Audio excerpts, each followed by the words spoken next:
ಬಾಗೇಪಲ್ಲಿ ತಾಲೂಕಿನಲ್ಲಿ ಮಹಿಳಾ ಮೀಸಲಾತಿಯನ್ನು ವಿರೋಧಿಸಿದ ಕಾಂಗ್ರೆಸ್ ಪಕ್ಷದ ವಿರುದ್ಧ ಬಿಜೆಪಿ ಪಕ್ಷದಿಂದ ಬೃಹತ್ ಪ್ರತಿಭಟನೆಯನ್ನು ಹಮ್ಮಿಕೊಳ್ಳಲಾಯಿತು.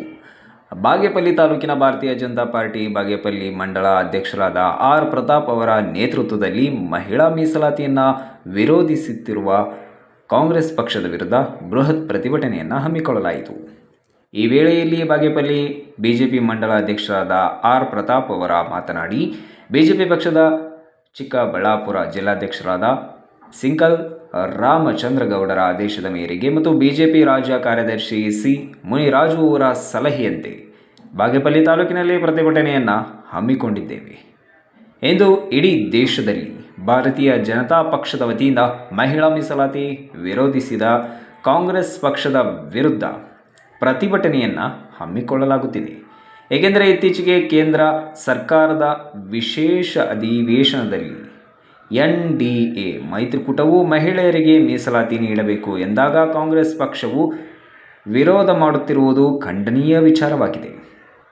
ಕಳೆದ 65 ವರ್ಷಗಳ ಕಾಲ ಕೇಂದ್ರದಲ್ಲಿ ಅಧಿಕಾರ ನಡೆಸಿದ ಕಾಂಗ್ರೆಸ್ ಪಕ್ಷವು ದಲಿತರ ಪರ, ಮೈನಾರಿಟಿ ಪರ, ಮಹಿಳೆಯರ ಪರ ಸುಳ್ಳು ಹೇಳುತ್ತಿರುವುದು ದೇಶದ ಜನರಿಗೆ ಇಂದು ಅರಿವಾಗುತ್ತಿದೆ. ಭಾರತೀಯ ಸಂಸ್ಕೃತಿಯನ್ನು ಭಾರತ ದೇಶದಲ್ಲಿ ಮಹಿಳೆಯರಿಗೆ ಹೆಚ್ಚು ಗೌರವ ನೀಡಿರುವುದು ನಮಗೆಲ್ಲ ತಿಳಿದಿರುವ ವಿಚಾರವೇ. ಆದರೆ ಮಹಿಳೆಯರ ಮೀಸಲಾತಿ ವಿರೋಧಿಸುತ್ತಿರುವ ಕಾಂಗ್ರೆಸ್ ಪಕ್ಷಕ್ಕೆ ಮುಂದಿನ ದಿನಗಳಲ್ಲಿ ತಕ್ಕ ಪಾಠವನ್ನು ಕಲಿಸಬೇಕು. ಮುಂಬರುವ ದಿನಗಳಲ್ಲಿ ಭಾರತೀಯ ಜನತಾ ಪಾರ್ಟಿಗೆ ಬಹುಮತವನ್ನು ನೀಡಬೇಕು. ಆಗ ಬಿಜೆಪಿ ಪಕ್ಷವು ಮಹಿಳೆಯರಿಗೆ ಮೀಸಲಾತಿಯನ್ನು ಕೊಡುವುದರ ಜೊತೆಗೆ ಈ ದೇಶದ ಕಟ್ಟ ಕಡೆಯ ವ್ಯಕ್ತಿಗೂ ನ್ಯಾಯ ಸಿಗುವಂತೆ ಮಾಡುತ್ತದೆ ಎಂದರು. ಅದರ ವಿರುದ್ಧ ಇವತ್ತು ರಾಜ್ಯಾದ್ಯಂತ ಮಹಿಳೆಯರು ಎಲ್ಲರೂ ಒಗ್ಗಟ್ಟಾಗಿ ಅವರ ಆಕ್ರೋಶವನ್ನ ಹೊರಹಾಕಿ ಖಂಡಿಸಿ ಪ್ರತಿಭಟನೆಯನ್ನ ಎಲ್ಲ ಕಡೆ ಕೈಗೊಂಡಿದ್ದಾರೆ. ಅದೇ ರೀತಿ ನಾವು ಸಹ ಇವತ್ತು ಇಲ್ಲಿ ಬಾಗೇಪಲ್ಲಿ ಪಟ್ಟಣದಲ್ಲಿ ಎಲ್ಲ ಮಹಿಳೆಯರು ಸೇರಿ ಕಾಂಗ್ರೆಸ್ ವಿರುದ್ಧ ಆಕ್ರೋಶವನ್ನ ತೋರಿಸುತ್ತಾ ಪ್ರತಿಭಟನೆಯನ್ನ ಕೈಗೊಂಡಿದ್ದೀವಿ. ಈ ಬಿಲ್ಲು ಮಹಿಳಾ ಮೀಸಲಾತಿ ಬಿಲ್ ಒಂದು ಐತಿಹಾಸಿಕ ಮಹತ್ವಪೂರ್ಣ ಬಿಲ್ ಆಗಿತ್ತು. ಇದೇನಾದ್ರೂ ಜಾರಿಯಾಗಿದ್ದಿದ್ರೆ ಭಾರತ ದೇಶದ ಮಹಿಳೆಯರಲ್ಲಿ ಒಂದು ಭವಿಷ್ಯವನ್ನು ನಿರೂಪಿಸುವಂತದ್ದಾಗಿತ್ತು.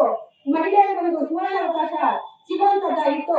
ಆದ್ರೆ ಇಂಥ ಒಳ್ಳೆ ಬಿಲ್ ಅನ್ನು ತಿರಸ್ಕರಿಸಿ ಮಹಿಳೆಯರಿಗೆ ಅವಕಾಶ ಸಿಗದೆ ಮಾಡಿರೋದು ಲೋಕಸಭೆಯಲ್ಲಿ ಹಾಗೂ ವಿಧಾನಸಭೆಯಲ್ಲಿ ನಮಗೆ ಅವಕಾಶ ಸಿಗದೆ ಮಾಡಿರೋದು ಇವರಿಗೆ ಪ್ರಿಯಾಂಕಾ ಇಟಲಿ ಅವರಿಗೆ, ರಾಹುಲ್ ಇಟಲಿ ಅವರಿಗೆ ತುಂಬಾ ಸಂತೋಷವಾಗಿದೆಯಂತೆ.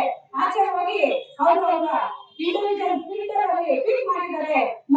ಮೊನ್ನೆ ನಡೆದಂತಹ ಕೇಂದ್ರದ ವಿಶೇಷ ಅಧಿವೇಶನದಲ್ಲಿ ಇಂಡಿಯಾ ಮೈತ್ರಿಕೂಟ ಮಹಿಳಾ ಬಿಲ್ ಅನ್ನು ವಿರೋಧಿಸಿ ಮಹಿಳೆಯರಿಗೆ ಅವಮಾನ ಮಾಡಿರುವಂತದ್ದು ನಾವೆಲ್ಲ ನೋಡಿದ್ದೀವಿ.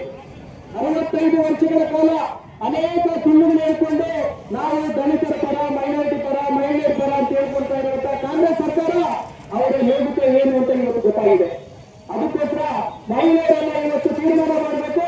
ಬರುವಂತ ದಿನಗಳಲ್ಲಿ ನಿಮಗೆ ಏನಾದರೂ 30%, 33% ರಿಸರ್ವೇಶನ್ ಆಗಬೇಕು ಅಂತ ಹೇಳಿದ್ರೆ ಕೇಂದ್ರದಲ್ಲಿ ಬಹುಮತ ಬರಬೇಕು. 350ರಿಂದ 400 ಸೀಟು ಬಿಜೆಪಿಯಲ್ಲಿ ಕೇಂದ್ರ ಸರ್ಕಾರ ಬಂದ್ರೆ ಬರುವಂತ ದಿನಗಳಲ್ಲಿ ಖಂಡಿತ ಮಹಿಳಾ ಮೀಸಲಾತಿಯನ್ನಾಗುತ್ತೆ. ಅದೇ ರೀತಿ ಪ್ರತಿಯೊಬ್ಬರು ಇವತ್ತು ಕಾಂಗ್ರೆಸ್ ಮಾಡ್ತಾ ಇರುವಂತ ನೀಚ ಒಂದು ಕೆಲಸವನ್ನು ತಾವೆಲ್ಲ ನೋಡ್ತಾ ಇದ್ದೀರಾ. ಮಹಿಳೆಯರಿಗೆ ಈ ದೇಶದಲ್ಲಿ ಭಾರತೀಯ ಸಂಸ್ಕೃತಿಯಲ್ಲಿ ಉನ್ನತವಾದ ಸ್ಥಾನವನ್ನು ಕೊಟ್ಟಂತ ನಮ್ಮ ಭಾರತ ದೇಶ ಅಂತ ಮಹಿಳೆಯರಿಗೆ ಇವತ್ತು 33% ಮೀಸಲಾತಿಯನ್ನು ವಿರೋಧ ಮಾಡಿದಂತ ಕಾಂಗ್ರೆಸ್ಗೆ ತಾವೆಲ್ಲ.